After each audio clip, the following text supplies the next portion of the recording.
there's two different kinds of companies that can be equally successful. There's the rocket ship and there's the Honda Civic, right? And the Honda Civic will get you from A to B, but if you put venture capital money into it, if you put that rocket fuel into it, that Honda Civic isn't going to do well. So you really have to think, I think, before even deciding whether venture capital is for you, about what kind of company you're trying to build. Expectations and goals will be very different based on that decision that you've made, and both are equally valid. So I really only honestly have a few slides here, but I think and you've all seen these 5 key points. So I'll kind of talk a little bit about each one of these as we kind of go through, but so I won't spend too much time on this slide. But once you've actually decided to raise capital, these are the 5 things which I think you've all seen that we'll kind of talk about a little bit. So the first is around meeting your investors 12 months ago. I presented this to a colleague the other day as I was kind of thinking through this, and they sort of said, well, what does that mean? And really what it means is something that actually I think Amy brought up very early on in this conversation. If for those of you that were listening in, is that the relationships that you develop today are going to be the ones that pay off down the line. That's going to be the same for customers. It's going to be the same for investors. It's going to be the same for almost everyone. Raising money is about relationships. And those relationships take trust, and that trust takes time. And so if you think about when you want to raise money, you want to be able to draw a line in the sand with the people that you're meeting and say, here's what I'm going to do. I'm going to reach 100 users, 1,000 users, 10,000 users, or 1 million users. And this is the time frame I'm going to do it in. And then if you come back to that same group in the time frame you said, right? 6 months, 9 months, a year, whatever it is, and you say, here's what I told you I was going to do, and here's how I accomplished it. The hardest thing to do for an early stage investor is to evaluate a founding team's ability to forecast and to hit goals. And so while you may not be a good fit for an investment today, you very well might be in 6 months, 12 months, 18 months, 2 years. But if you haven't met those people already, you're starting from scratch. And so as much as I know that raising money is not the thing that most investors like doing day in and day out. In fact, it's probably the thing they like doing least. But it also becomes sort of this full-time job that can become all-consuming. And so there is, of course, a balance. But by developing those relationships as early as possible, you'll be much better suited to go back to those investors and raise the capital, raise the money that you're looking for, and in a reasonable time frame. And I think with that said, I mean, you also don't want to go to investors for the first time when you absolutely need the money. The best time to raise money, I think the sort of saying goes, is when you don't need it. Because you have significantly more leverage in the kind of construction of that round, of that investment, than you would if you were in dire straits for the capital. So the next point here is surrounding yourselves with supporters, and this goes kind of from the investor side, it goes to the company side, and it just is sort of a general kind of positivity approach. There's many of you maybe at a point in your life cycle where you have yet to sell something. You're still a pre-revenue business. And that's, of course, totally fine. That's part of the life cycle. But what you want to be able to convey to the outside world, to other, to prospective investors, is that you have been able to sell the vision to someone else.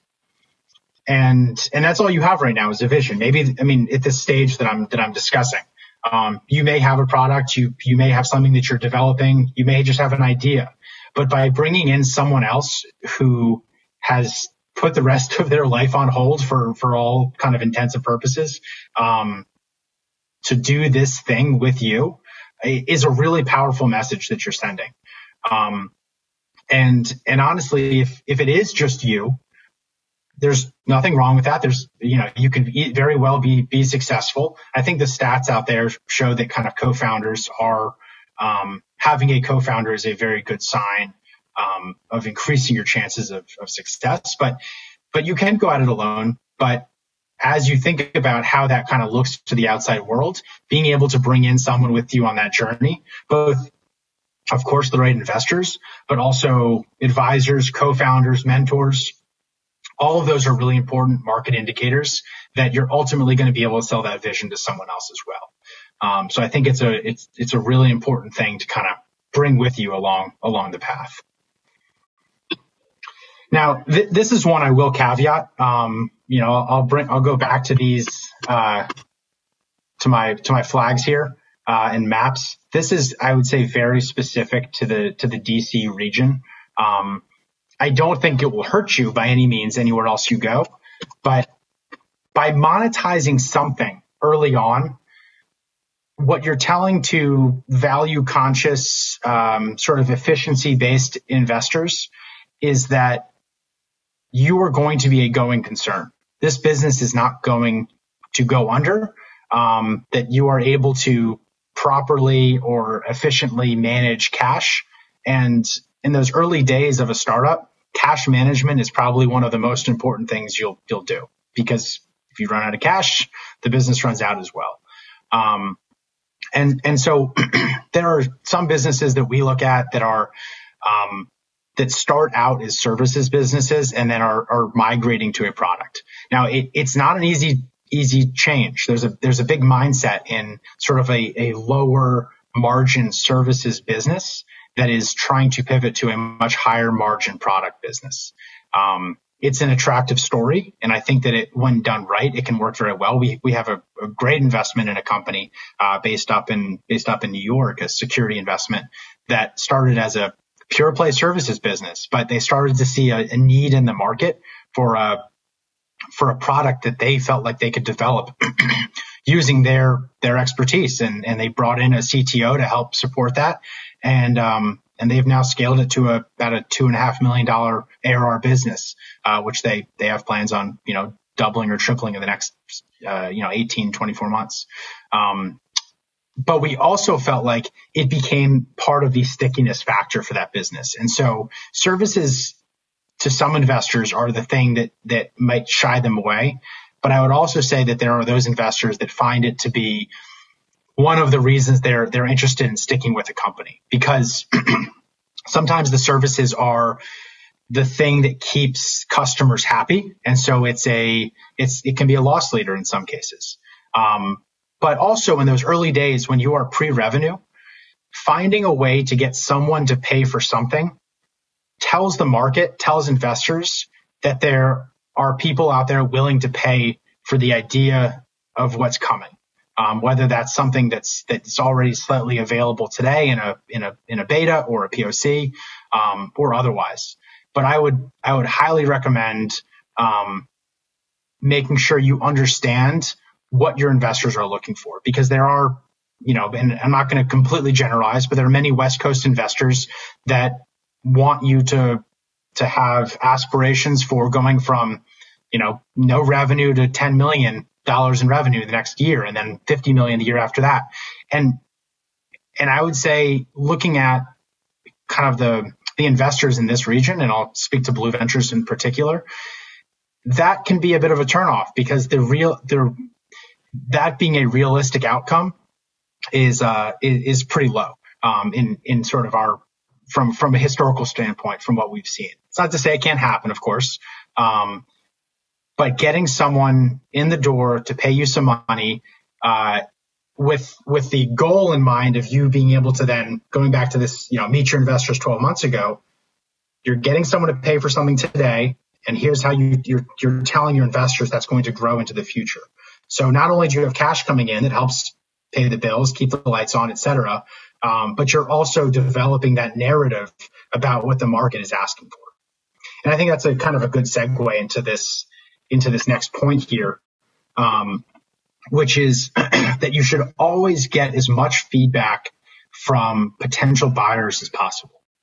There's an accelerator here locally called called Mach 37. It's a pretty premier kind of cybersecurity accelerator. And through that kind of curriculum, they actually ask their cohort companies to talk to 100 buyers. And they help facilitate some of that. And it's not necessarily an easy thing to do. So 100 is a pretty lofty number if you're still just developing especially if you're developing kind of an enterprise grade product. If you're selling B2C, it might be a little bit different. And that's okay too. But I might increase that number if it's B2C as well. But you really need to understand what the market is looking for and not build something that isn't being asked of you. Now, everyone kind of, I think, goes back to the kind of Apple model that says no one wanted the iPad or no one wanted this thing or that thing, and they kind of brought it to market and everyone realized that's what they wanted. There are, of course, always going to be those stories as well, but by better understanding what customers want and by prioritizing potential customers want, by prioritizing those things, you're showing your company, you're showing your investors, and you're showing your buyers that you're listening and you're building something that is going to be profitable and used by many. And so I list here, show that data to investors. If you're a pre-revenue company, you're going to want to show them something that shows a semblance of traction. And by having a pipeline of 100 plus potential buyers, you're doing exactly that. You're saying, we've talked to all of these people and here are the things. And of those 100, 60 said we would be interested in something like this. And of those 60, 40 had suggestions for how we could refine it. And here are the 3 buckets of things. And this is how we're going to focus on those 1 to 2 things to make sure that we can get those first 20 customers.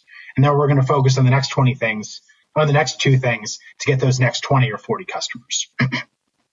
And that iterative process is I think going to serve you really well as you kind of get data points on what it is you're actually trying to build. And of course adding companies, adding potential buyers to the top of funnel isn't a bad thing either. And just getting your name out there, it becomes a network effect. Now, this last point on be aligned with your VCs, I think probably is fairly straightforward. But the importance of it cannot be cut down even a little bit. If you take investment from an investor in the first place, this kind of comes full circle on the Honda Civic and rocket ship discussion. If you're taking venture capital money at all, you absolutely have to understand what a success looks like for your investor. If a success for your investor is IPO or $10 billion acquisition, that's a very different outcome than if you're sitting there saying, I'd really love to sell this thing so that I can pay for my kids' college, and then I want to go do the next thing. Maybe that means it's a $50 million exit, and you still own 10% of the business. Maybe it means you do want to IPO. And nothing short of that will do. All of those answers are, of course, fine, but you have to make sure that your VCs are on that same page, because as soon as you get to a potential acquisition and $50 million is on the table, and they're saying, well, if we don't get a 100x return on this, we want you to keep pushing until that point.